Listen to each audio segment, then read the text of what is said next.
বাবা,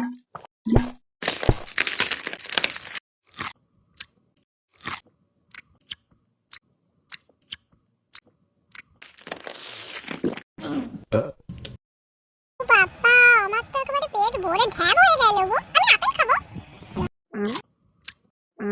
আমি এখন গেম খেলবো, আমার পেট ভরে গেছে। আমাকে একটু আদর করো না, আমার খুব আদর খেতে ইচ্ছে করছে।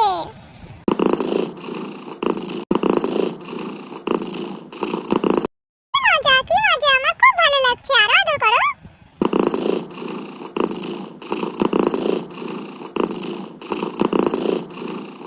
এবার আমি একটু গেম খেলবো। চলো আমি একটু গেম খেলি। মামা, আমাকে গেম খেলতে দাও না।